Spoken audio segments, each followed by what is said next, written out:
Voilà en ce qui concerne l'opération de mettre l'homme de Dieu à l'aise. Tout à l'heure, l'apôtre avait demandé à toutes les personnes qui nous suivent aujourd'hui sur Internet de pouvoir écouter ce qu'il est dit à la direction générale de l'Église, où l'Esprit de Dieu a invité chacun avec un montant précis et que cela s'est arrêté à $200 et non à $10. Ce qui a été dit, ce n'est pas cela. Le montant retenu est de $200 pour clôturer. Et donc, vous devez le savoir. Et c'est ainsi que lorsque vous aurez terminé, l'on va vous remettre votre reçu. Voilà, et l'Église du Dieu créateur a ouvert ses portes à toutes les personnes qui sont dans le besoin, évidemment.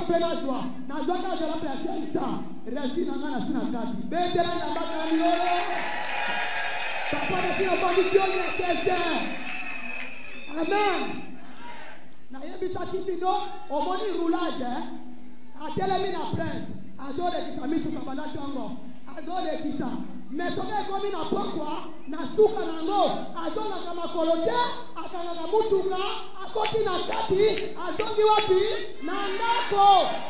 Lelo ngapela polisi mabana ngana molima papa na polisi onyekese. Na sina kati na sina ngana sensa. Betanda basta kamilalo.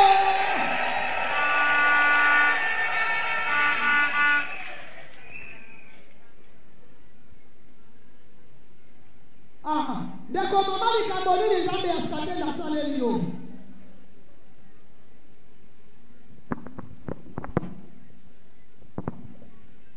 Bandeko, alléluia. Voilà, qu'est-ce que le Dieu des Scatena a fait pour vous? Je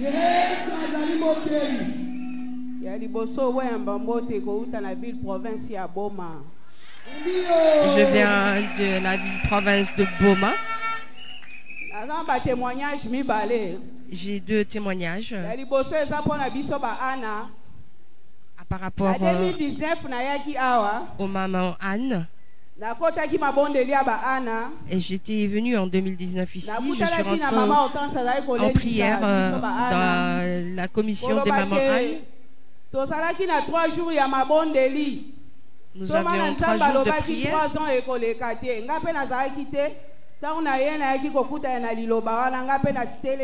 Et je suis venue et j'ai rencontré justement cette parole qui est sortie de la bouche de l'apôtre.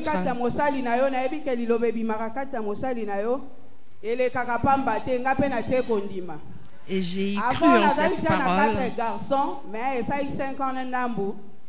J'ai 4 garçons. Ndeta unazongi na 2019 na 2020 na saike na août na 2020 na août nzamba sikatenda yego pambola ngai na mukumba. En août, j'ai été bénie. C'est d'abord le premier témoignage. Et je remercie le Dieu des Scatenda. La ville province ya Boma tozaki lokola bana ya mawa tolela katangu nyoso. Nous étions comme des orphelins, nous n'étions pas heureux. Nous n'étions pas heureux. Il n'y avait que de la sorcellerie là-bas. Et j'appelais toujours maman pour lui parler.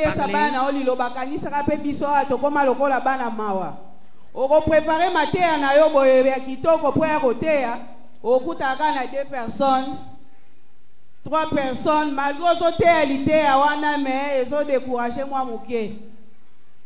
Nyonso misalaka ya kindoki, misala ya kindoki. Ndena eko kumisa nzambe ya Scatenda.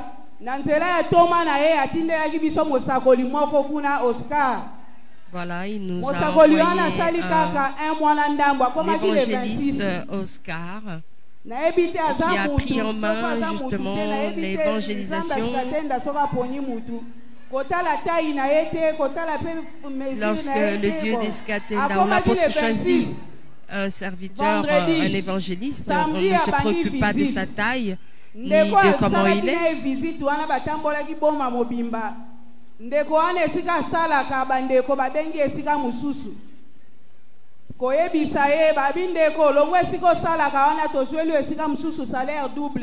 bandeko mapamboli na biso efungwami bana boma tozalaki bana ya mawa nga moko depuis 2017 nazala suna mutuka te nakoma yaka muta makolo koya kaka yaki pa na ngai samedi visite lundi bandeko bapamboli nga il a na entrepris des visites dans nos maisons et moi-même qui n'avais pas de véhicule pour me mouvoir aujourd'hui après sa visite, sa prière, j'ai eu une voiture. Parce que bandoki nde siège na bango evandi kuna mais koya ya mosakoli oyo alobi te alobi biso tokobandana lukaka awa bandeko naloba presque batu wana kan nyonso nde baye kotondisa église tozalaki dimanche tozoyangalaka ba 8 personnes bana mike kaka ebele nde bazotiraka biso makelele bamardi okomonaka 2 personnes bino basali mais lelo tokomi 98 dimanche tozalaki 100 personnes 11 bato ya sika L'église à Boma est en train de s'agrandir. Comme fier, moi l'olendo ya côté ya liboso ya bato ebele. Bon. Ezaki na préparer moi matia na ngabwe bandeko yaka bwe pakana na ndeko moko ya mobali ezolembisa. Mais siko nzambe askatenda sali atindi ndeko wana sabiteya te yaliko mona mutale kate. Bon.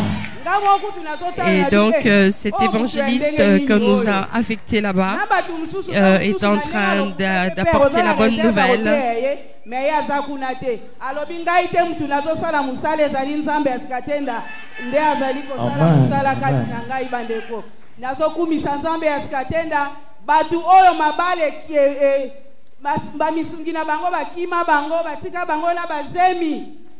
na bakawana bandeko na biso bazaki ko souffrir ebele ba mabale zongi batu bazaki na bambasu ya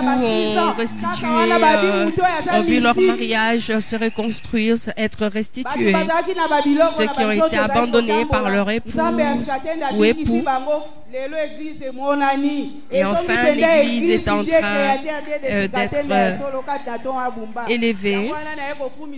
Et ainsi, je viens glorifier le Dieu des Sikatenda pour ce qu'il fait pour nous à Boma. Et je devais témoigner de la grandeur de ce Dieu-là. De victoire. Amen. Père, nangaki na baiselo ko moko papa nzambe asikatenda limbisa. Oui. Nazara déjà na 4 garçons na sina lembi ba garçon papa. Na lingi nzambe asikatenda tu apambola ngala mwana mwasi papa. Mwana mwasi. Mapamboli kaka yo na yo. Kaka mbali na mibali na lembi papa. Ozana mibali na mibali. Hein? Baza 4. Mibali. 4 oui. Tobondela pona mwana mwasi. Oui. Fugama, fugama.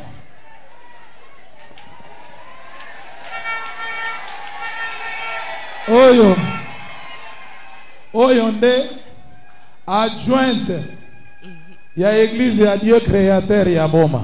Voilà, elle est l'adjointe à l'église du Dieu créateur à Boma. Ah, awa bino bandoki. Bino bandoki. Bino bandoki. Awa na Kinshasa bandoki bazate. Ah, batondi amisu kapu. Yo kalisi okokende wapi bazate ata na putu bazali. Okimela bango wapi?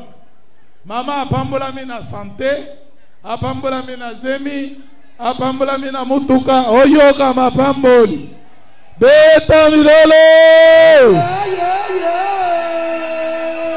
Na kombo ya Nzambe ya Sikatenda. Au nom de Dieu de Sikatenda, tu as dit que ce que toi tu vas demander, c'est ce que je vais faire. Et j'aimerais que cet enfant qui est dans ce ventre puisse changer, même si c'était un garçon. C'est toi qui peux changer son sexe. Dites merci Dieu de Sikatenda. Amen. Simbaye. Mapamboli eleki. Oyoki?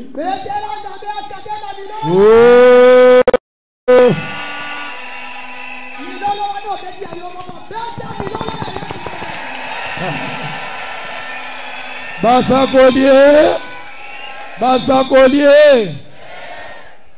Oki maka militaire, mama Mathieu yo akende kote ya na ba général mama Mathieu.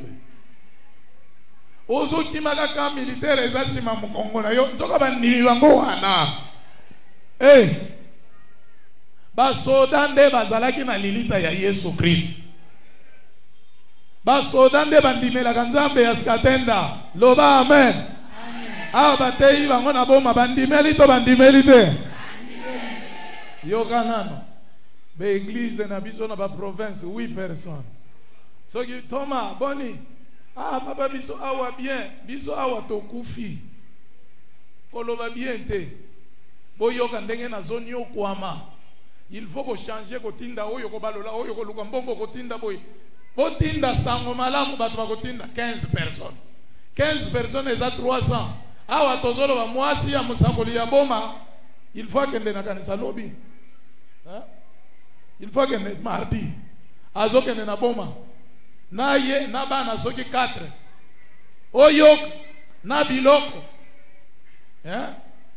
boyoka ndenge toma na Nzambe azoni yokwama oyo azalaki kuna sena tindaki na batike na nyonso na yaye na biloko na bana yaka kozonga poste na yo ezali tilelo azongi te sanza mobimba na ndambo boyoka ne lobi ekomi biloba loba likolo na Toma abwaki sangai atindanga na pasi atindanga na tikana yebisaka bino pwelele sena tindeli etike azonga na bana poste na ye ezali awa aya kosala kaka na Kinshasa bazwila ye pe na mwa ndako ya kufutela ngai moko ezosalama na eglize nini akoya abandiko pompe bino masolo kaka bino bokosumukawo Thomas amabe, Thomas a reconnaissate.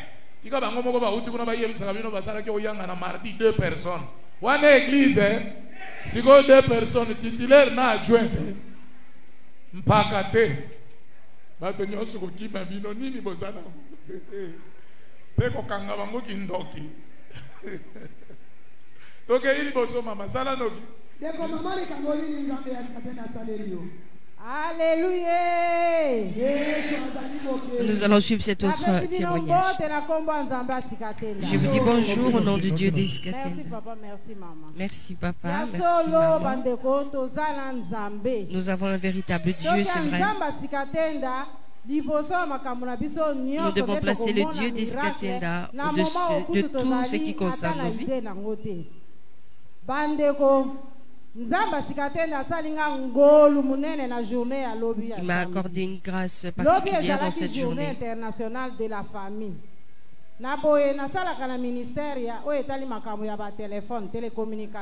Je travaille dans le ministère de télécommunications. Notre ministre était invité en cette journée pour animer une conférence.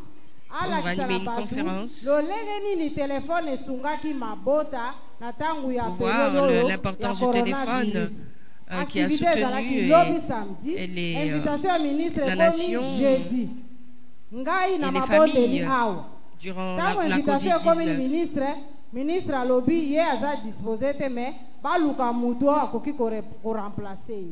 Ngai na sala kana cabinet ya ministre te naza na relation moko na ete nazali na administration nazali fonctionnaire de l'État. Donc na préséance nazali musika penza pona comme sika ministre azali. Mais elongo na Nzamba Sikatenda oya azali Nzambo ya munene asala kape makambu. Je suis très loin du ministre. Amen. Et comme le Dieu des Skatenda est un Dieu grand, et moi, j'ai été choisi depuis le jeudi, on m'a dit cette personne-là, la dernière personne-là, c'est elle qui va aller te représenter. Et moi, j'étais ici, je ne savais pas.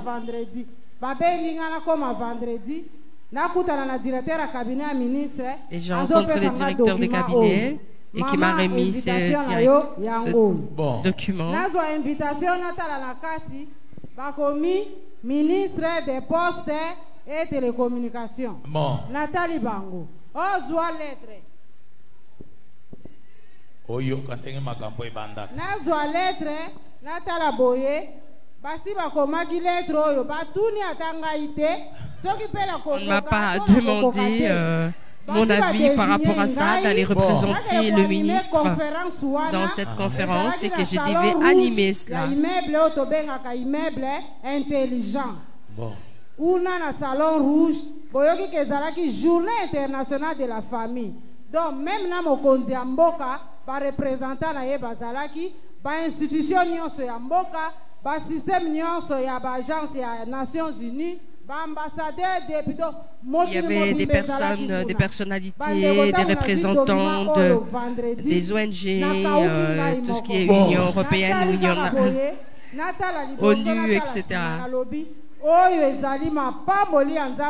Et moi, j'ai pris comme une bénédiction de Dieu de Skatenda et je ne peux pas reculer.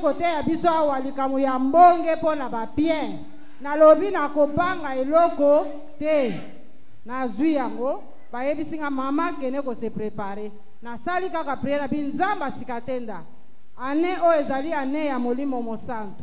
J'ai prié, j'ai dit Dieu de Skatenda, il fallait que je me prépare et donc l'année de Saint-Esprit et que toi tu puisses alléger ce chemin. Et comme tu es la lumière du monde, que moi aussi je puisse briller. Pendant 8h du matin, si na 14h, nazalaki excellence. Olekawa excellence. Bon. Ozongawa excellence. Teta Milolo. Wow. En tout cas, Nasali conférence kitoko. Et donc j'ai participé, j'ai animé la conférence, ça s'est très bien passé. J'ai été appelée Excellence à plusieurs reprises depuis 8h jusqu'à 14h. Bon. Alors que personne ne me voit au conseil de ministres, on ne me connaît pas. Mais j'étais à l'aise, confortablement, assis dans cette conférence.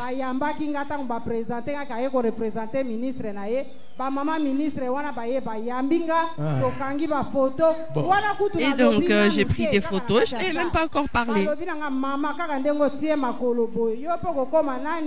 Ministre,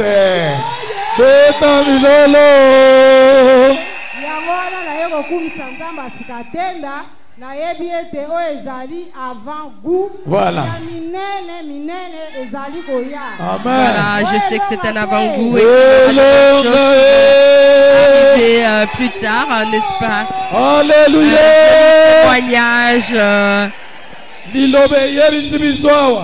Atabatu ya milai, atabatu ya minene, yoko kota katikati na bango. Même s'ils sont élevés en hauteur, ils vont rentrer à la parole de Dieu. Mes respects, Excellence. Excellence. Na combien d'excellence, Bibala, Wali Segibe. Bodutaka. Oh, ekobandela wapi? Bako yako zwa yoko na suka. Oyo tozana yenzambe. Okozala mutuka simukila te ozoyo naboye ndeko mamali kamboli nzambe ya Skatenda salelio bandeko. Alleluia. Yesu azali mokeli. Alleluia. Yesu azali mokeli. Je viens remercier le Dieu de Skatenda pour ce qu'il a fait pour moi. J'ai 2 témoignages depuis le mois d'avril, dans des difficultés, dans des souffrances. Mais j'avais la foi en Dieu de Skatenda et c'est ainsi que je suis debout devant vous. C'était le 24 mars. Il y avait une grosse pluie à 19h et j'habite Pombatete, près de Yalolo, vous le connaissez. À cause de cette pluie, beaucoup se sont noyés.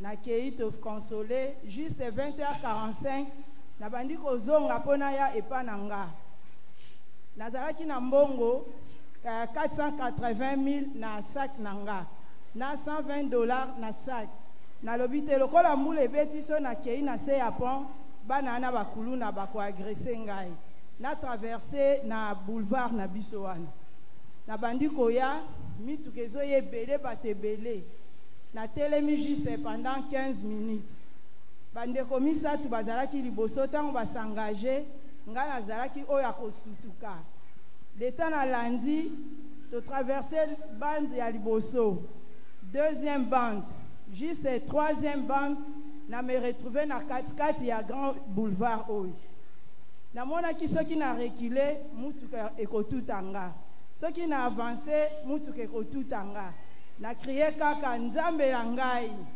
nayoka moto eye etuti ngai na kwei sak epanzani babiloko nazalaki nango epanzani ntango na kwei nazomona 2 personnes mwasi na mobali bazotia boye donc bazofaire arrêter bavéhicule ndenge ezalaki koya na vitesse mobali moko aye alobi mama telema tosunga yo nameki kotelemisa jambe droite na tele nasali mwa position ya kotelema mais mpona benda jambe gauche nakokaki lisusu te likolo na ngai etikali kaka boye makila ebandi kobima ngai babendi ngai nasali effort batie ngai mopanzi batuni ozalaka wapi nalobi juste en face bokatisa bafamille na ngai eza wana namoni mwana na ngai ya liboso oyo na mwana grand frère ya mobali aye mwana mobali moko aye atombola ngai bilamba mpo afilme mwana na ngai mobali apekisi ye bake baluki mutuka oyo ya 3 pine bamemi ngai na crame nakomi na crame mpo bayanimba ngai pendant 20 minutes bazotuna oza conventionné oza boyeboye mwana siliki abi me bo arrêté na hémorragie eza na nzoto ya mama ke bolanda boye baye kozwa ngai bakotisi ngai na salle ya pansement baye kotonga ngai 25 pince soki ozwi musapi na yo oyo otia yango awa il faut etoucher juste ya mokwa oyo ezalaka awa nayebi te musuni yango ebimaki ndenge nini nayebi te toye koleka na système basala ngai examen basali examen à côté radio. Voilà, elle a rencontré, essuyé un accident. Elle a eu le bassin pratiquement fracassé et quelques autres blessures. Elle a eu des points de suture. Soki natali miroir nazomona événement ndenge na dingaki mutu keye ko matelanga na kufi na bandi kolela après na 0 heure na moni mbala moko somo yelinga na bandi ko sanza na bandi ko sala ba besoin na ye komona mama moko wana na bi mama nazana makolo ya kokende toilette te pesa ngai sachet na sala besoin na bandi ba besoin de 0 heure à 5 heures du matin wana ezalaki mercredi. Jeudi, vendredi, balobi, le rôle aux à 3750 $ te zonga to transféré na cliniques universitaires ou na Saint-Joseph. Na cliniques universitaires selon ba démarche et ça na valeur ya 3000 $. J'ai été internée mais il fallait absolument 3500 $ pour pouvoir être opérée. Vers 17h dimanche. Na bengi apôtre Jules Bumba na téléphone. Quand on a bengi apôtre Jules Bumba ayambi allo mais a continué à kinante ngamba moko na lobi ya Socrate tant on a moni silence na ye na bi peut-être aboy ko yambanga ndoka zaki na communication après alobi mama loba olingi nini na bandi ko expliquer ye na bi toma nazana 3750 $ te po basala nga opération mais nazo senga mawana nzambe ekita likolo na nga na nzela na yo mosali na ye osunga ngai apôtre abi simba esiko ozoyoka pasi nazwi liboko à gauche na tie awa abondeli merci nzambe ya sika te nda 3 fois alobi lobi okende nzela na yo nzambe akoti likambo na yo nakobenga yo tobimi 5 heures tokei na Willery tokoti na Willery docteur atalinga atuninga osambelaka wapi nakomi kobanga après na bi aso na yebisi ye amso loba yote bo makambo ebele na vandi kaka nye abi mama opération ezate. Arrivé là-bas, l'apôtre avait déjà prié pour moi. Et voilà, l'incroyable s'est produit. Il n'y avait rien du tout et on ne l'avait pas en opéré. Et j'ai commencé à chanter.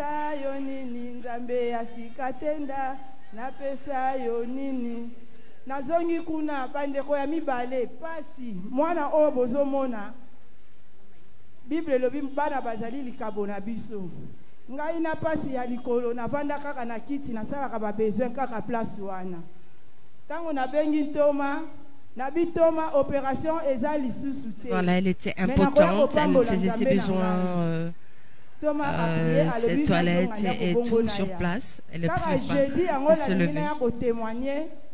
Na école moi natangaka na molende ba ma sœur ba bengi ngai maman viens prendre ta fille elle est malade moi na piqué crise a komi ko sala lokola nyoka na binzambe asikatenda na olemba te lokolo sala kinga opération sans cicatrice na nzela ya ntoma mwana na ngai pe kaka ndenge na zolo babona nzela ya ntoma akokangola bandeko na mokuse mwana oyo komi bapesi biso billet d'envoi tokende tina monkole awa na wileri scanner ebimi eloko te me bazoloba malaria cérébrale boye kote pa inga mama na kiti yango na ye lelo mwana ye akoma kiti na niveau ya telema na ye kopambola nzambe mardi nga mama na telemi mwana koloba loba zoloba te nazoya kutu na oloba nzambe asikatenda naza na likolo te soki mwana asali trouble nga na kokanga ye mais tozokoma pe tokozonga na kombo ya nzambe asikatenda. Amen. Voilà, et j'ai vu que ma fille atteinte de la malaria cérébrale. Kolo nzambe asikatenda mokonji na mokonji kolo na bankolo. Merci pour la bikama oyo yo sali opération ezalité ozongisi mukua topesa yo nini kete kimia ekotakati na ye la paix mwana na ye na libota mobimba. Amen. Sa fille et sa famille. Merci Dieu. Amen. Merci. Voilà la prière que vient de faire l'apôtre pour notre sœur et sa fille. Soki boyoki muto parva lobi Socrate wana muto yasika bakombo yo nazalaka na yango ya Socrate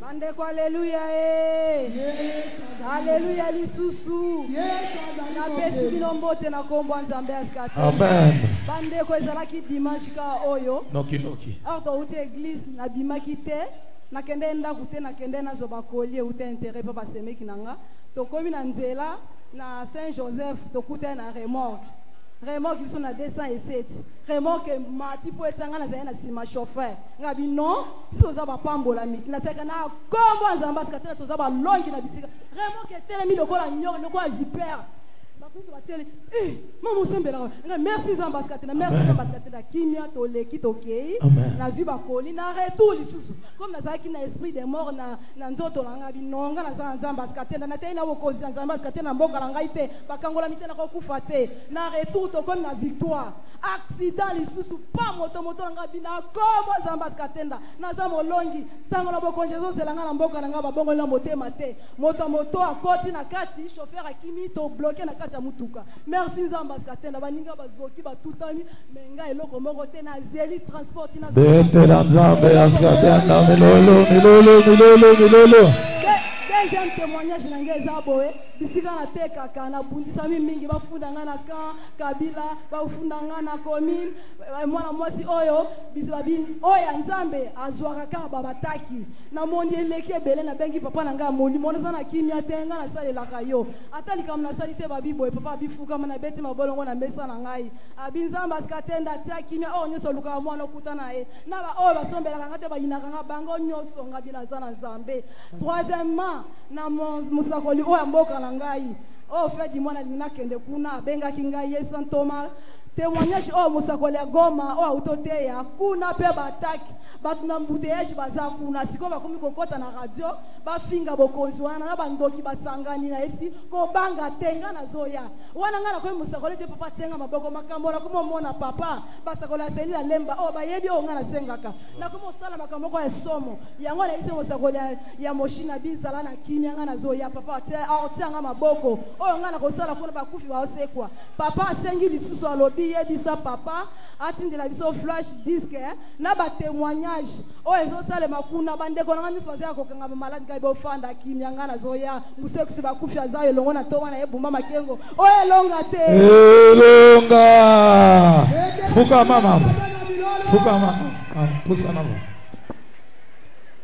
bate ya presse bobongisa deja bokopesa ye eza te batuna lisusu bopesa ye po boyebi jour akokende te okutana na bato ya presse ndeko yoka bosan charge kolo nzambe askatenda tondisa ye na molimo ya basakoli molimo ya koteya molimo ya kobanga nyonso ebwakama na moto koniata kuna moto epela na mushi elonga epesama na bango na kombo ya nzambe askatenda tozo kofere obeir bato nyonso oyo babengami bapakano bandimela yo amen. Elle a demandé à cet esprit de Amen. Qu'elle puisse vaincre tous les mal et que chacun puisse obéir à ce qui s'est dit. Basaboli kobanga awa bazote yena télévision bazote yena radio biso bazolanda biso ngaye nzambe askata mwasi nde azoloba nazoya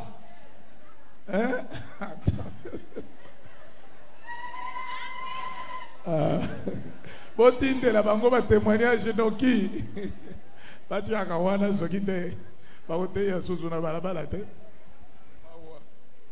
naboyedeko mama likambo lini nzambe askatenda asaleli yo bandeko alleluya yesu azali mokeli papa merci mama merci papa nalingai naloba identité na nga na uta na islam natikala kokroire na miracle te na vie na nga. Mais oh na moni na vie na ngai. Je viens de l'islam et je n'ai jamais cru au miracle, mais j'ai vu aujourd'hui ce qui m'arrive dans ma vie est extraordinaire. Dans le mois de juin, moi na bela kakufaka. Na nzela ndeko na ngai ayebisa nga to ya awa. Wana église za na kuna to ye na nzela ibondela mukuse. L'enfant était décédé. J'ai vu avec une petite prière que cet enfant a ressuscité. Et je m'étais dit que cet enfant qui s'est ressuscité et qui a pris vie rentrerait à la maison et allait mourir.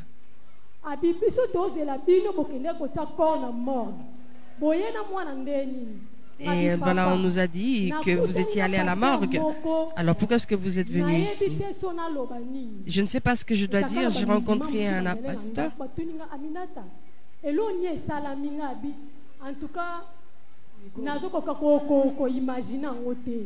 Et j'ai dit, je ne peux pas imaginer ce qui est arrivé. Et j'ai dit brièvement que l'enfant s'est réveillé. Aujourd'hui, ça fait 8 ans. Moi, na ngaza na bombo. Na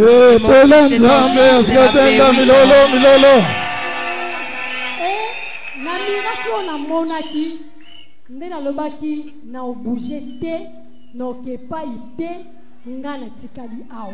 C'est ainsi que je suis restée ici et j'ai continué. En 2019, il fallait que je sois opérée. Ce qui nzambe apesa ki ba Eli ba Moïse, ba âge patriarche, apesa ngo pepa na yo. Amen. Okomati na 120 ans aussi banzete. Na 2019, fallait passer à l'intervention spirituelle. Voilà, c'est une bénédiction pour l'apôtre en demandant qu'il soit aussi ce patriarche comme inscrit dans la Bible. Akobanda ko senye ti lem so kokota mabele. Na yoki bangonga la salle d'op na si banga bité.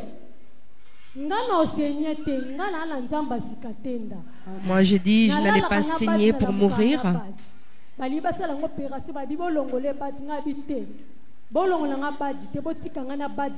Et j'avais demandé à ce qu'on laisse mon badge. Ce n'est pas de la sorcellerie ni des fétiches. C'est Dieu. Plus de 15 litres. J'avais perdu beaucoup de sang.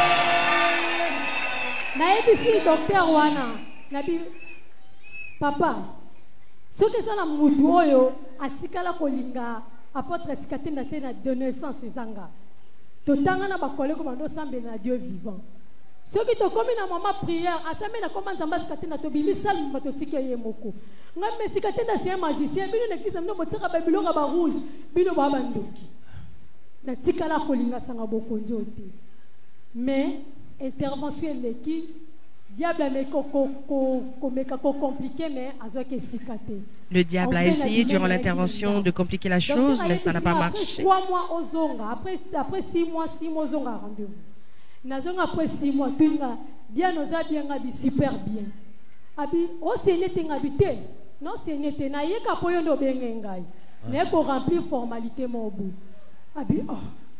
Alors il était étonné de voir que je n'avais pas de saignement, rien du tout. C'est pas normal, et ça normal dans Nzamba Sikatenda.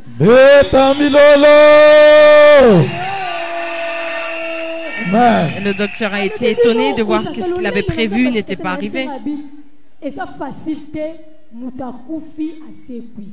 Nazala na izam na mona makambote. Mais non mona nzela papa wana mutazui sexe. Abi mutazo sexe comment? Na lebi comment wana ngape na tunyo comment? Azotuna docteur comment? Docteur ben atuni comment? Elle a commencé Commencer. Après 6 mois, nazongi lisusu. Atuni nga bien na savant abi super bien. Bon. Abi oh. Et le docteur m'a convoqué encore une fois. Je suis allée, il m'a dit comment ça se passe. Et il dit super bien.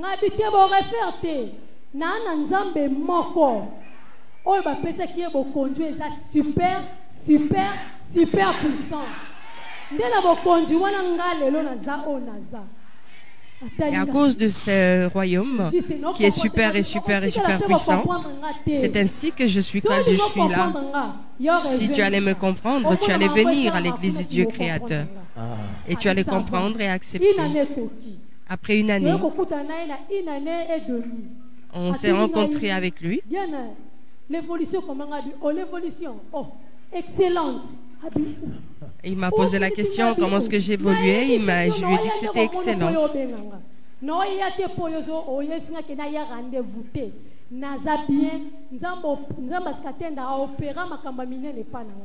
Le Dieu des Sikatenda a fait des merveilles et des grandes choses pour moi.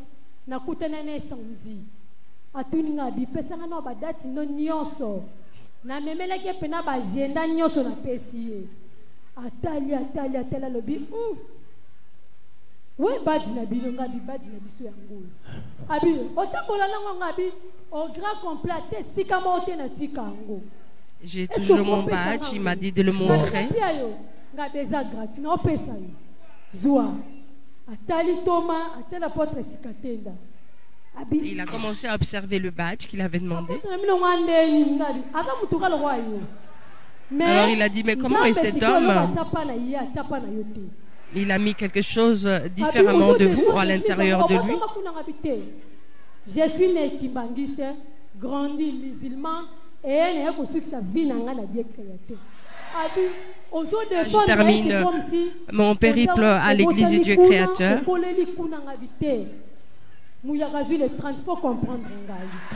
Le roi la on a arrêté, c'est que faut na salle la publicité na lingango. Pour que sali makambu moko boye.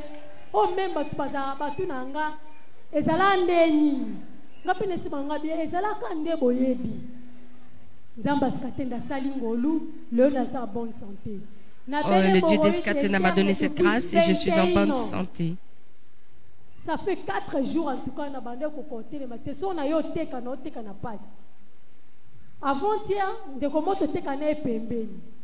Aïe bisingabi, yo santé no eza bien te.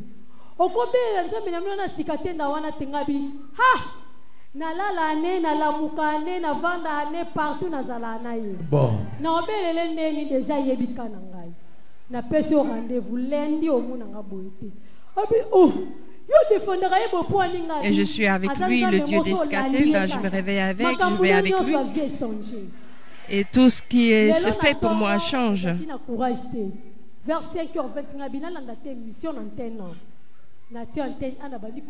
Thomas bandi ko bonde la pona prière. Et Moroi le bimenga libanda. Il y a cela 4 jours. Na oliate, na vivre na mai. Donc, moi, je suis même Congo, il faut s'appuyer les locaux. Les prières et s'il y a qui force mon bon. Gabi, nabiki. Mbamo na bimi na douche. Ngabi na za do mutu tenga bibo zelanga na sukula. Na koti na s'incliner et moroi ezate. Beta milolo. C'était difficile de me réveiller, de me lever. Et après avoir suivi à l'antenne à l'apôtre, dans sa prière, j'ai eu ce courage et j'ai senti que j'étais guérie.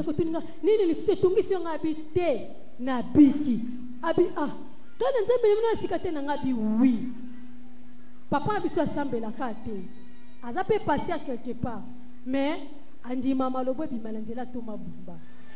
Avant de s'engager, Yaya, au moni papa Oyo, comme on est Gilles Mama Ken, Yokaye.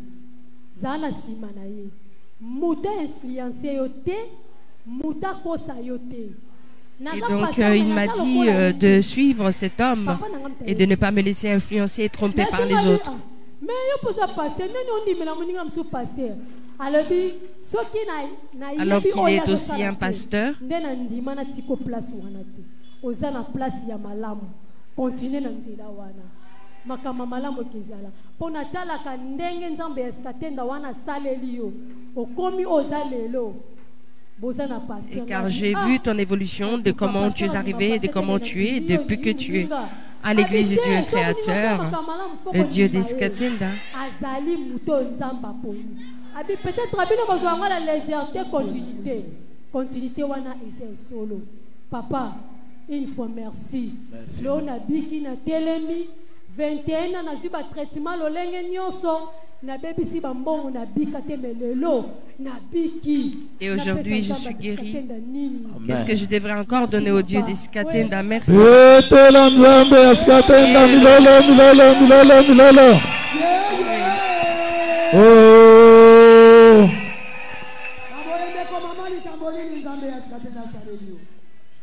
Alléluia. Yes, azali moke. Papa nazali ko sengo merci. Merci. Soy nazo tambola lokolo zongi normal les grâce à Nzambe na. Merci. Mère nazo sengo merci. Soko moninga susu liboso na bino eza grâce à mabonde na ba soutien na bino. Merci. Seigneur bino merci papa. Merci. Bande kona netoli Nzambe Escatena wa saelenga c'était le 10 avril na 19h.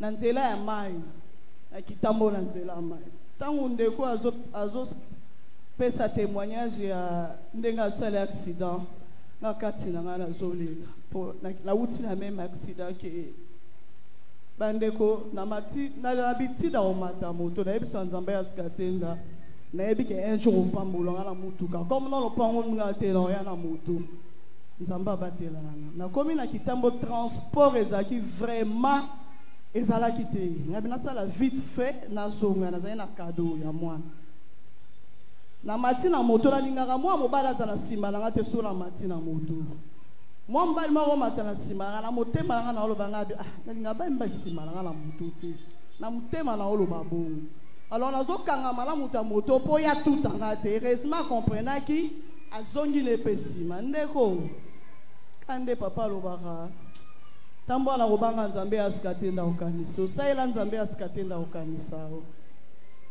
mutako sungo oyebete na visa la bola tobandi koya na nzela ya mai embouteillage ekosakana te bamoto kaka na bamoto nazali na balinete na misu namona te nakomaki ya 300 mètres place bala bazali namona te tozoya kaka na se retrouver na se naoki bato baoganga ndakufi nayoki bongo moka na musika na retrouver bamzwinga bameminga bachenga na pembeni biloko nyonso ekei alors tant avant abachanga kuna seke na perdait déjà connaissance après j'ai eu un accident à moto, j'ai perdu connaissance.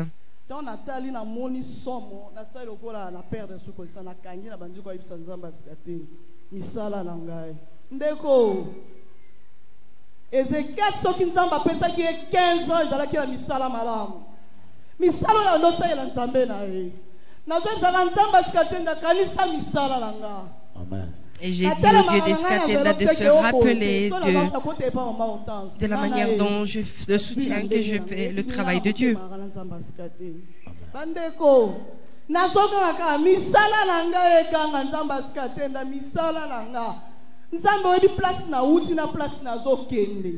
J'ai dit au Dieu d'Escatenda, tu connais d'où je viens et comment je vais aller. Nzambe la bolingone batu bazwanga na yebi bangote baluki bachenga suna moto baluki hôpital moko ezaki à 20 mètres ba meminga na hôpital wana. Et donc j'ai été conduit par des inconnus à l'hôpital. Na mobala ndelo ba ke na linga kangama na mutema kangama na ngate mutu asunganga e wana abandi ko somba bakisi abandi ko benga toma na nzambere tala moni bacho c'est très important malgré la âge na na bima na la zonga na la kanango.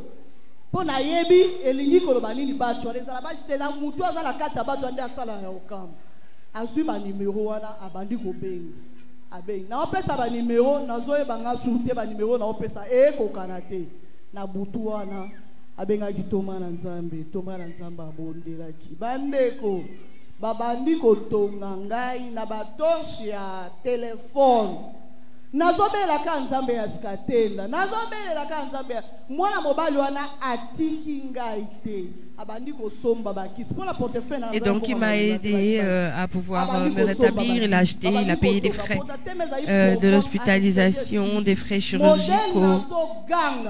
Akati mbule zobeta bibotika ena ke koluka anesthésie bandeko mwana mobali wana bimila ke koluka anesthésie tia ye kozwa pesi ba mabetinga susu babandi kotonga babandi ko butu mobimba te koma 0 grand frère na ngaza bangambo wana pe ayeko ya ba 0 mwana mobali aka mwasa bandi butu ko loba ngabi yebisa yo uyumto sunginga asilika te tiba 2 heures mwambala na yo okende na lali te poso na lali na omona ka image wana na lali na omona ka image wana bandeko te koma 7 heures enfant benga papa molimo na benga mère ba ebité na bengi tant pe na bengi sous papa comme tout na bandi ko expliquer sous papa au sentir Katia papa pas si même mon frère qui était là abana pasteur na bino bana bien pas si toza bana molimo linga toza na biloko modèle ote même mère ton no sola no senti pas sur ya kati wana babondela ipona ngai batika inga te tipe na bimaki hôpital il fallait na kota radio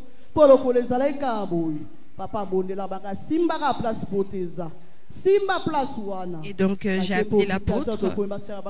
Radio fona l'hôpital mo ya bien pour la mikwa. Et comme j'étais certaine de la prière de l'apôtre,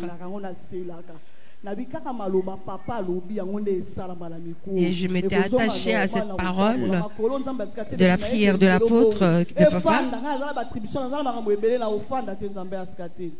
Alors,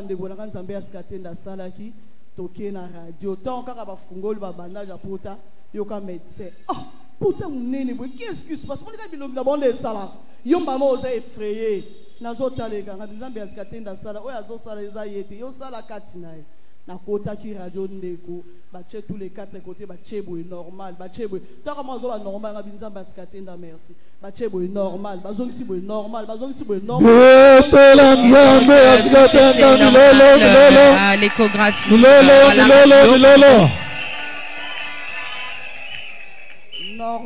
normal na kumisa ki Nzambe ya Escatenda azaka malamu babinanga nalandela ka potana malamu ba pansement makamnyo so kende kaka malamu tango na ume 3 semaines oya te ba ponsa na bino eleka ki ya oya azo ya tendenge nini vraiment la bengi papa bondela ki alobi pour la potana mukio zo ya te papa nazo sala moni angle droit nde bofandi bonga ndo kofala botando kofanga ndi papa yoka fa ina fanda bongo na simba ilokolo ya kofala na mbeto na chambre toma na nzamba bonde ndeko selaka maloba toma na nzamba zo bondela pona yo tango papa aloba ngala zo seleka maloba alobi na komwa nzambe ya zikatenda likolo lezonga normal asala ba mouvement nyonso amen nafuka mate pona bondela tango abi amen na me kofuka mana fukami amen telemi na bandi kotambola mama ta mwinga bimi na chambre irenga bi oh mama toma na nzamba asa uti ko bondela makamni zongi normal ba ko kata basinga makamni se koma normal auto ba normal dimanche les gars ngala oza la prière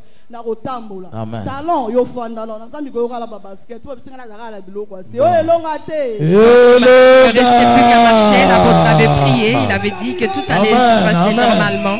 Et voilà, c'est fait.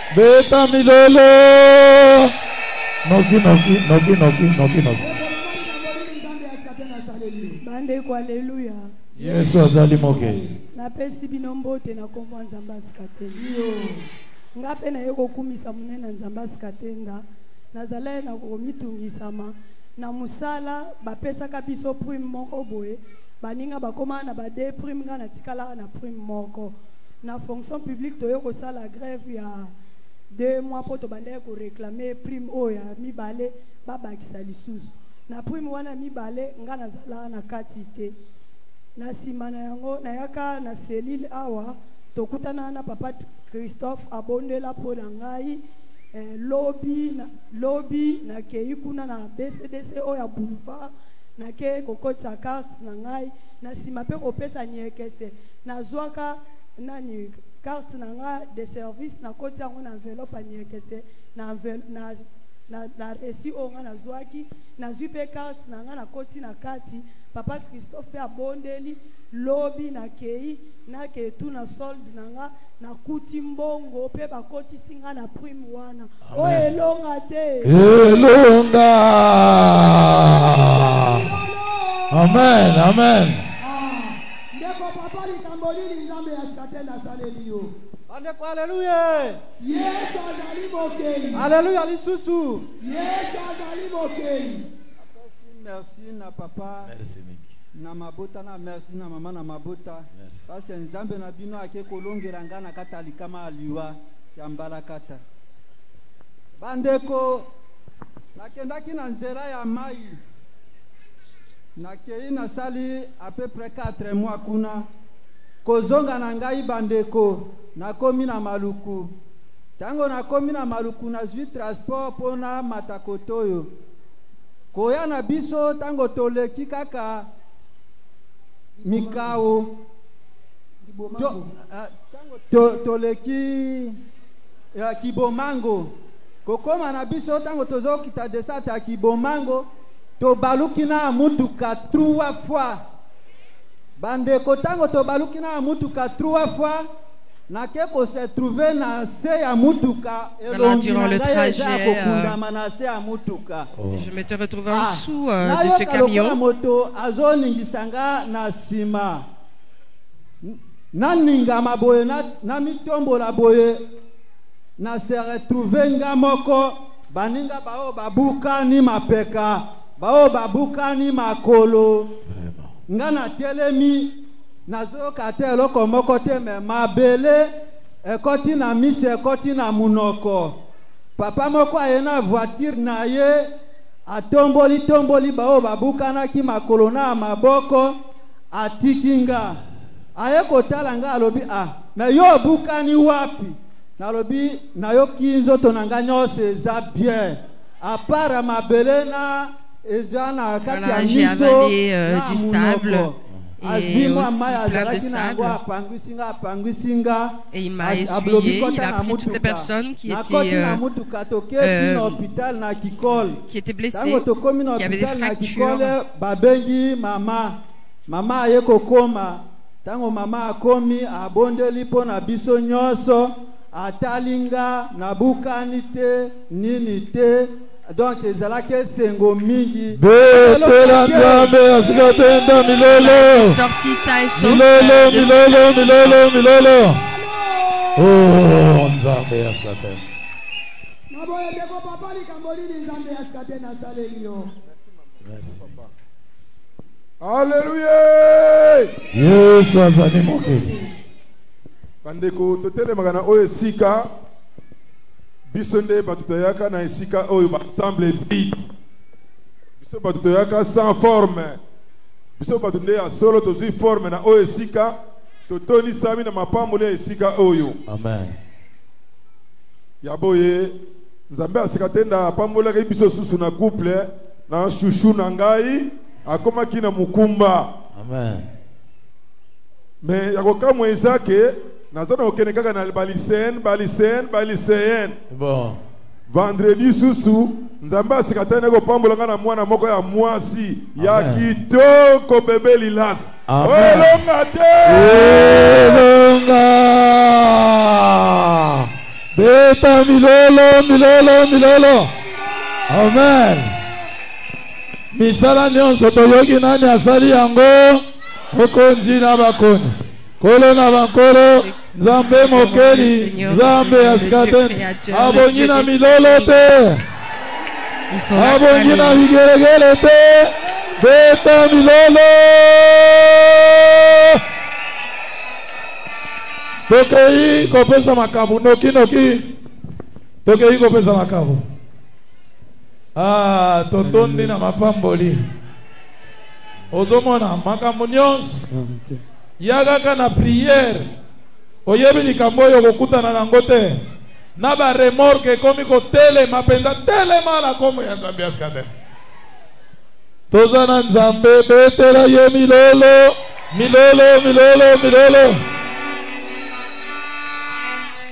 bato nyonso na bapaster bakoya wapi awa tokondimisa bango nzambe asikatenda balinga te batosa kaka lola elobi bokonzi moko nzambe moko toma moko molimo moko eglize moko mibale te boko vivre yango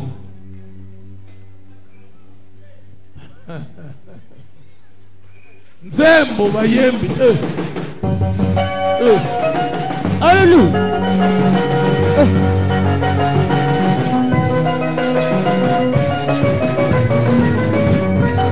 Alléluia.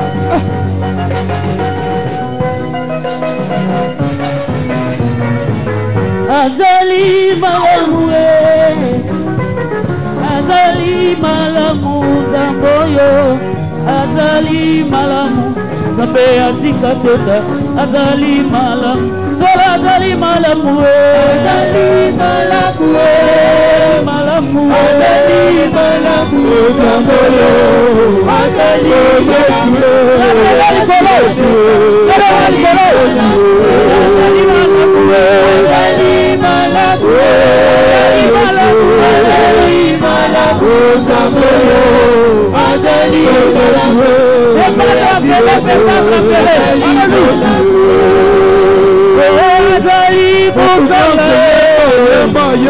azali kozala tina tobakubaye azali kozala makambo ya minene nzambe asikatenda korona ezali kobika azali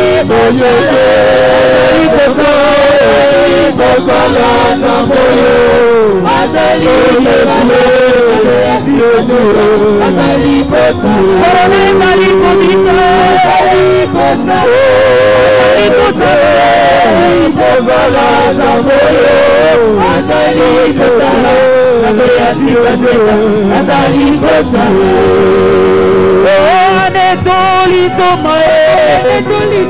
anedolitoma nzamboyo anedolitoma nzambe asikatenda anedolitoma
Voilà. Obina Kawabie.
Bolimbis.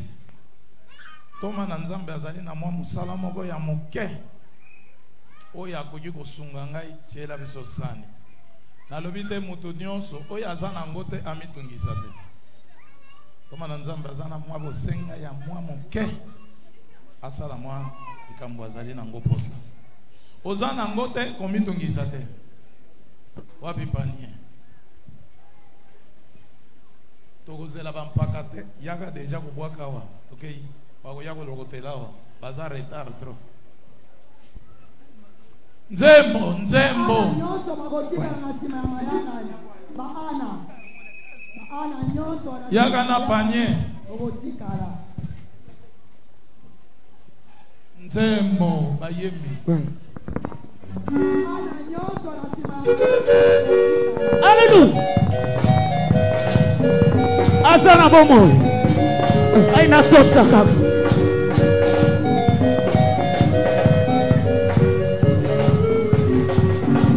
Nakobanga te kolo nangai yazali mozongi nangai. Nakobanga te yawe nangai yazali mobateli. Oya baki te atelema. Nakobanga te kolo nangai yazali mozongi nangai. Nakobanga te yawe nangai yazali mobateli nangai. Tikamaina yebela Kamoyo kana la kanga Kamoyo kana tala la kanye Kamoyo kana kubisaka Ezoli zamela zoli Nikanga ina meta mololo Kamoyo kana emela kanga Kamoyo kana sala la kanye Kamoyo kana kubisaka Ezoli zamela zoli Nakupanga te kolo nangai yazali mozongi nangai. Nakupanga te yawe nangai yazali mobateli nangai. Atana pati pe minyo bomba na tinga mara ye yazali mozongi nangai. Emo kuteli nangai nakupanga lokote Hallelujah. Nikangai na yembela ye Zamboyo kana emeloga Zamboyo kana taleloga Zamboyo kana kubisaka Ozali zambe azuli Nikangai na nezola ye Zamboyo kana emeloga Zamboyo kana taleloga Zamboyo kana kubisaka Ozali zambe azuli Lakisa,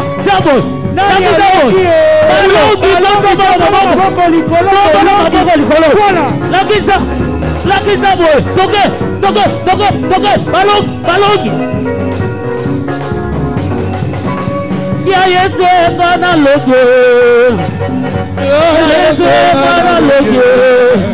Itumayo budiga na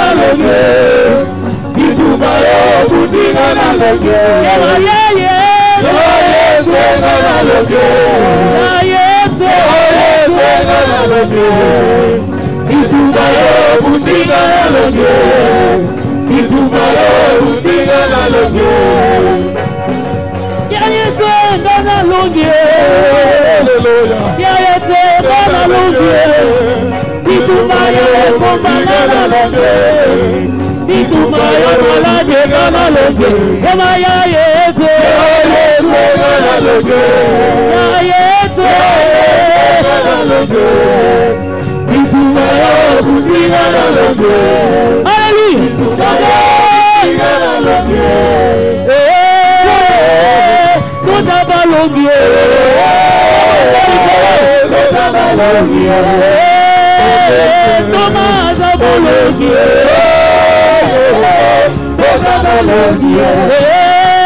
Malila Zamologie,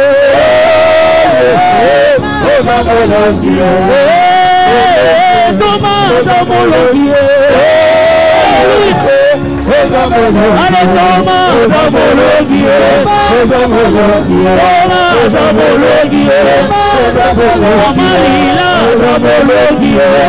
Zamologie, Apakuba Zamologie, Ale Kito Zamologie,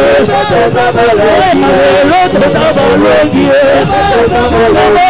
Loto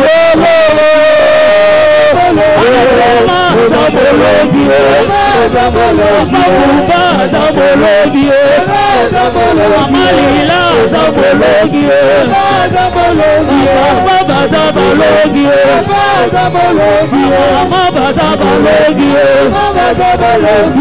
Geba Zabologi, Geba Zabologi, Anatoma Zabologi, Anatoma Zabologi, Mabuba Zabologi, Amalila Zabologi, Mayembi Zabologi, Protocol Zabologi, Matapoli Zabologi, Zabalogi, Alamiso to Zabalogi,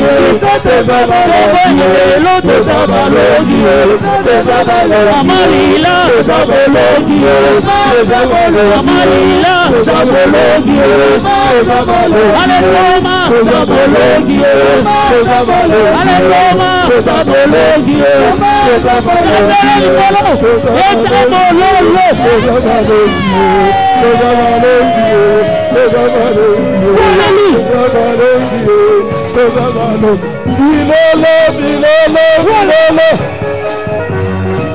Alléluia.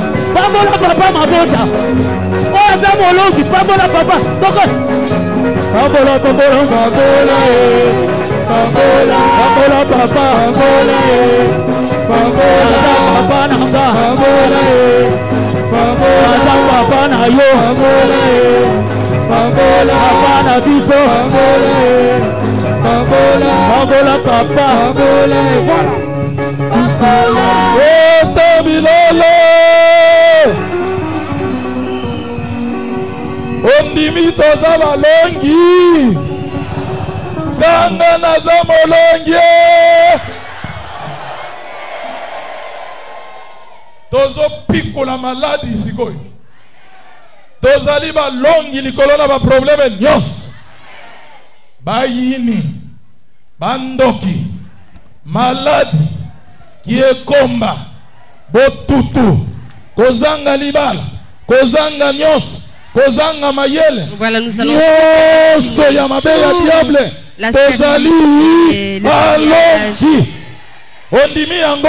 nous allons tout déracer à partir d'aujourd'hui.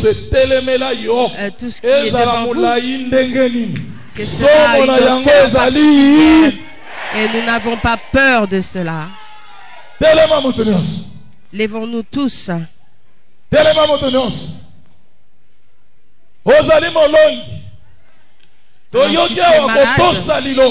Nous avons ici parlé de l'obéissance à la parole. Nous allons aller loin. Nous, on ne va pas aller chez eux, mais ce sont eux qui vont nous suivre. Que ce soit des pasteurs ou encore les médecins. Ils disent, allez-y, restez là-bas. Et même les ministres, on te dit excellence, c'était excellence, on t'appelle ainsi. Ce qui veut dire que toutes les catégories de ces personnes viendront ici. Et les révérends viendront. Je ne sais pas, mais la foi est différente. Moi, je vois très loin de la manière dont on a cette foi. On a en une seule, en une poignée, car le monde entier nous attend.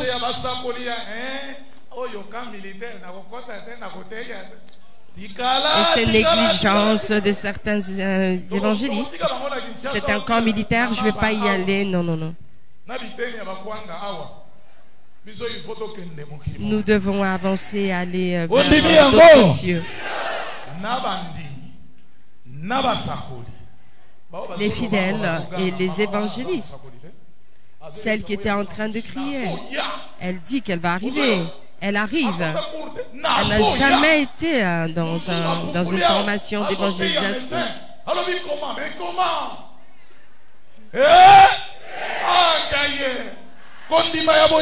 Et elle dit comment, de la même manière, elle pose la question au médecin, mais comment cela se fait-il?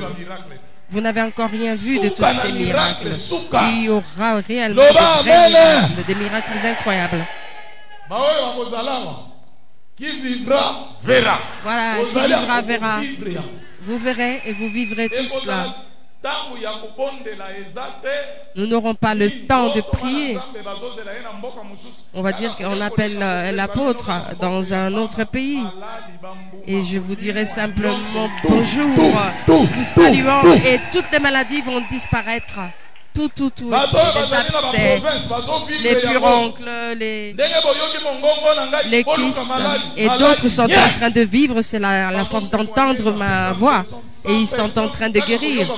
50 personnes, 100 personnes sont en train de guérir sans prière, juste écouter ma voix, et ils disent que je suis Dieu d'Eskatenda.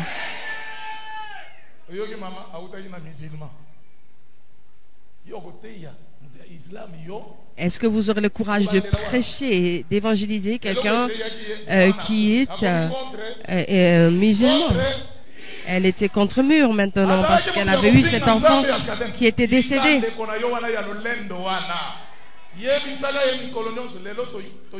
Vous savez, votre frère ou soeur qui est fier là, il faut le laisser.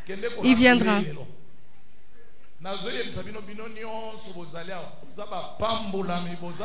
Et vous tous qui êtes présents, vous êtes des bénis, des bénis et des bénis. Vous n'avez encore rien vu. Nous allons vivre des choses incroyables que nous n'avons encore jamais vues. Lorsque quelqu'un, un homme dit qu'il va vous bénir, c'est très peu. Mais c'est Dieu qui a tout créé. Il dit d'abord le pardon des péchés et de la délivrance, la guérison des maladies.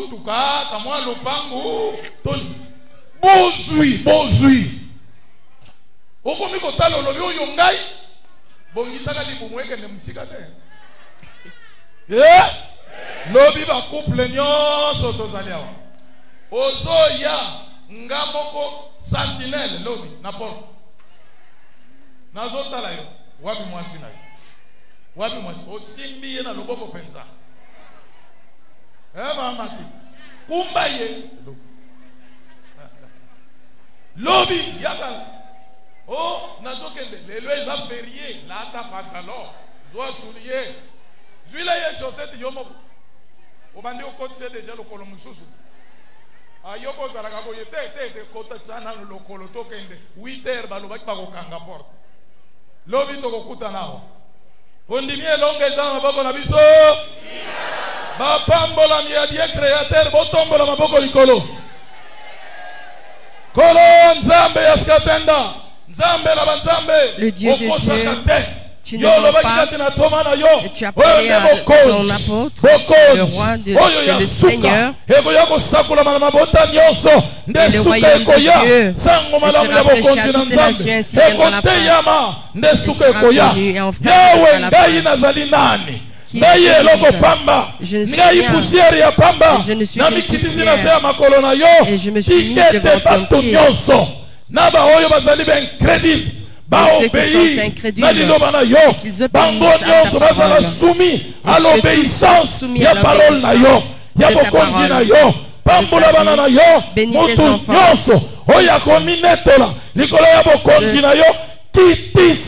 Ceux qui veulent être au-dessus et s'élever contre ta connaissance, qu'ils soient rabaissés, et que tous tes enfants soient bénis, que tout soit béni. Bayamba bozui, bayamba kimia, babanda nyekese. Na kombo ya Nzambe Askatenda, au nom de Dieu d'Eskatenda. Amen. Nzambe Askatenda pambola yo. Que le Dieu d'Eskatenda vous bénisse.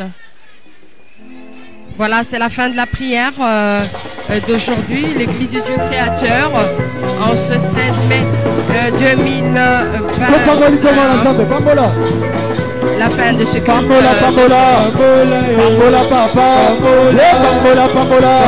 allons voir la sortie de l'apôtre Choukouma ainsi que de son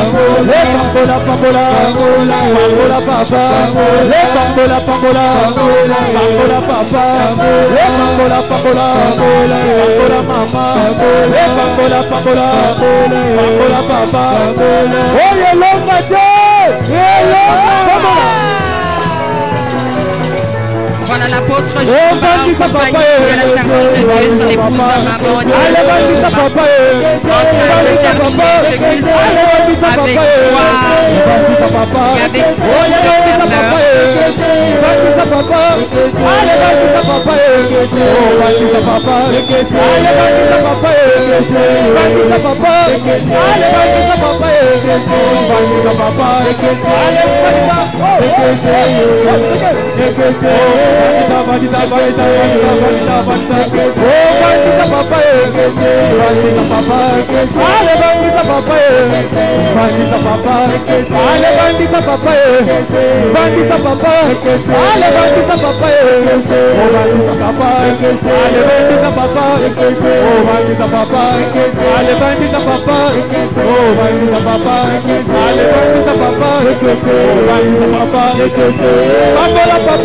Bambola papa, bambola de quel? Bambola, bambola, bambola papa, bambola, bambola, bambola papa, bambola, bambola, bambola papa, bambola, bambola, bambola papa, bambola, bambola, bambola papa, bambola, bambola, bambola papa, eta bololo, bololo bambola.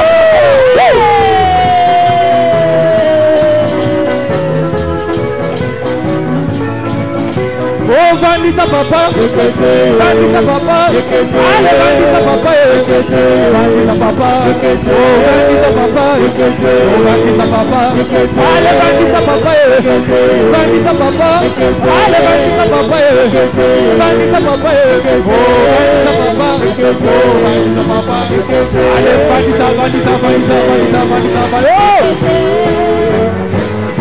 voilà. Oh, bandisa papa, bandisa papa,